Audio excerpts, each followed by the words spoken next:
de longo prazo no Brasil. Alípio, nessa questão da Daslu, da prisão da proprietária da Daslu por sonegação e tantas outras irregularidades, optou-se por dar mais destaque a esse fato do que a um outro fato que me parece muito mais grave, porque vinculado a muito mais coisas do que uma simples operação de sonegação de remessa de dólares, que é a questão do castelo de cartas da empresa Camargo Corrêa, por causa da sua vinculação com o sistema político. Isso aqui é uma tentativa de aliviar o outro lado, será? Olha, vamos escolher um tema e deixar o outro para lá? Eu acho assim, até para o espectador entender um pouco mais como eu penso, o que eu penso sobre essa grande mídia comercial, eu vou me deter aqui na pergunta do Daniel de Assis, de Goiânia, quando ele pergunta se a mídia depende do controle econômico de grandes grupos econômicos. Já dependeu. Hoje, a mídia é o grande grupo econômico, ela é a grande indústria. E como o capital não está mais dividido em capital industrial, capital financeiro, capital comercial, está todo trançado, ela é o grande capital, ela é o grande monopólio, ela é sócia. Ela é sócia dos grandes bancos, como ela é sócia do grande industrial, como ela é sócia, sabendo ou não, do crime organizado, porque o dinheiro do crime organizado especula em bolsa. Entende? O capital é uma coisa só. Ela já foi monopólio. Aliás, começou como monopólio no Brasil, quando chegou a família real, criou-se. Antes existia o monopólio, ninguém podia imprimir na colônia, sob pena de morte. A família real chegou, fugida, botada para correr por Dona Maria, saiu correndo porque Napoleão chegou lá. Aí chega aqui, cria-se a imprensa régia. A primeira vez que se imprime legalmente no Brasil, mas era a imprensa régia, era da casa reinante, era o governo reinante que impunha. Monopólio. Monopólio. Imprensa só começou a existir impressa aqui, não dependendo diretamente das autoridades governamentais, digamos assim, 3 anos depois da independência, que é o Diário de Comércio de Pernambuco. Aí, naquele momento, eles representavam um outro papel, de grupos econômicos, disso e daquilo. A tendência foi a monopolização com isso. E depois da monopolização, a oligopolização. Eles investem em várias áreas. Eles são sócios de várias áreas. Eles são o próprio capital. Eles não são... Porque antes eles eram o quê? O aparelho de reprodução ampliada da ideologia, dos valores das classes dominantes. Hoje, além disso, ele é a própria classe dominante. E o Brasil tem uma característica muito específica, Alípio, que é a questão das concessões de TV. Claro. A forma como as concessões de TV foram dadas, especialmente a partir do governo Sarney. Claro. Em que você tem, se você fizer uma avaliação de quantos são, eu até tinha esse dado, não sei exatamente, mas quantos são os deputados, senadores, prefeitos, congressistas que têm participação em empresas de comunicação, você vai ver que é um grupo super reduzido. Então, são grupos econômicos que têm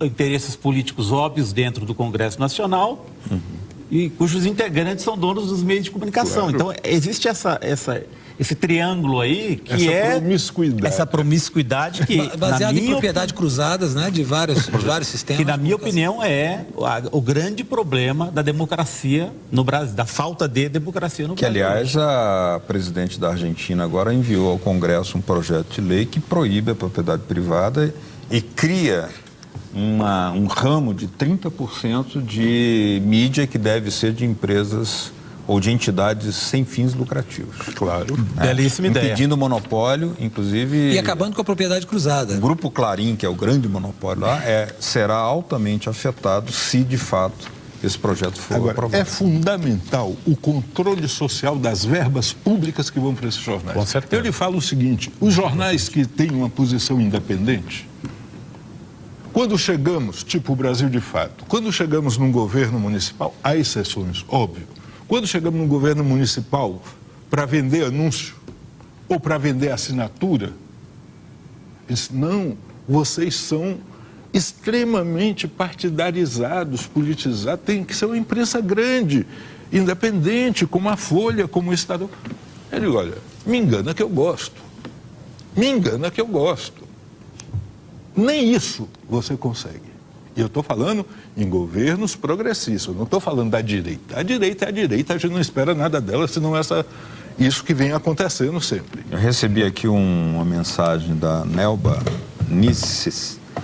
Ela lembra o Rui Barbosa, não sei se a frase aqui será dela ou será do Rui Barbosa, e diz assim: um país de imprensa degenerada ou degenerescente é, portanto, um país cego, um país miasmado, um país de ideias falsas, sentimentos pervertidos, um país que, explorado na sua consciência, não poderá lutar com os vícios que lhe exploram as instituições. Talvez seja Rui Barbosa que ela lembra aqui pra gente. Obrigado pela sua participação, Nelba. Mas olha, temos aí um problema que é o seguinte: no meio de tanta pancadaria, o governo Lula criou a TV Brasil. E agora estaria convocando a primeira Conferência Nacional de Comunicação, um fato inédito, e estaria disposto a mudar as relações, segundo o próprio Lula disse, com as rádios e TVs comunitárias, deixando de criminalizá-las, ao exemplo do que o Alípio lembrou aqui.